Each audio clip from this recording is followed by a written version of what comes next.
Tout le monde est d'accord, la bienveillance, l'amour, la paix, c'est la recherche de tout un chacun. Par contre, dès qu'on prononce le mot Jésus, c'est un gros mot, faut pas le dire. Alors que toute sa vie, il apprenait ça. Alors moi, je me pose la question, pourquoi on ne peut pas parler de Jésus? Pourquoi ça donne de l'urticaire, ça donne des boutons dès qu'on en parle? Bah oui, pourquoi?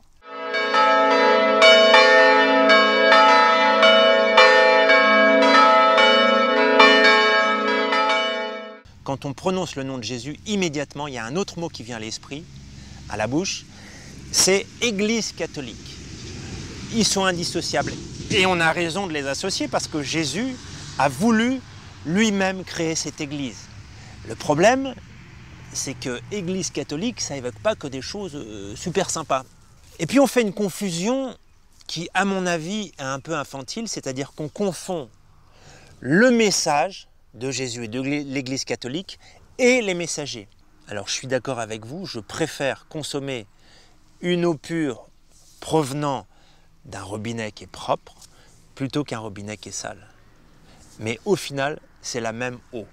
La deuxième chose qui gêne, c'est que le message de Jésus est exigeant. Il ne se contente pas de dire « aimez-vous les uns les autres ». Il a un message sur la souffrance, sur la croix, qui accroche un peu. L'évangile, on a bien envie d'en prendre une petite partie qui nous plaît, mais tout ce qui ne nous plaît pas, on le met de côté. On a envie de le mettre de côté, et je connais certaines personnes qui me disent « Jésus enfant, oui. Jésus ressuscité, génial.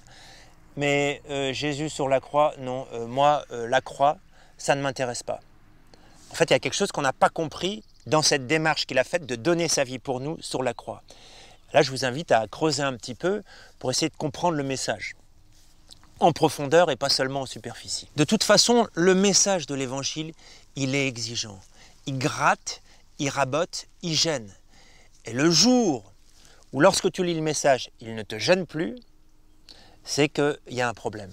C'est que peut-être tu passes à côté du message. Et comme le message de Jésus est exigeant, j'en viens à mon troisième point, il demande de renoncer à certaines choses. Et ça, on n'a pas envie. On préfère à chacun sa vérité. Alors, on décide nous-mêmes de ce qui est bien et de ce qui n'est pas bien. Ce qui est bien, en général, pour nous. On n'aime pas se voir comme une mauvaise personne, on préfère se voir comme quelqu'un de bien. Personne aime se voir du côté des méchants. On préfère se voir du côté des gentils. Et si vous vous posez la question à vous-même, est-ce que vous vous trouvez plus du côté des gentils ou du côté des méchants? En tout cas pour moi, j'ai tendance à répondre du côté des gentils.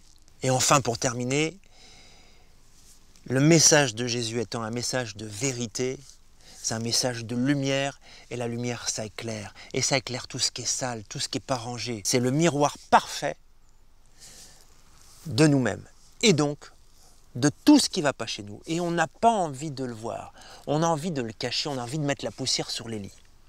Et donc ce miroir, la seule chose qu'on a envie de faire, c'est de le casser, c'est de le briser.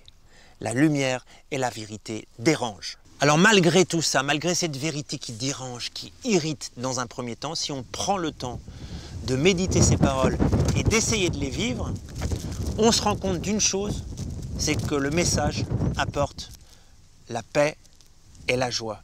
Et je pense que c'est pour ça que beaucoup de personnes sont passées au-dessus de toutes ces interrogations, au-dessus de ces réticences, et ont donné même leur vie pour ce message.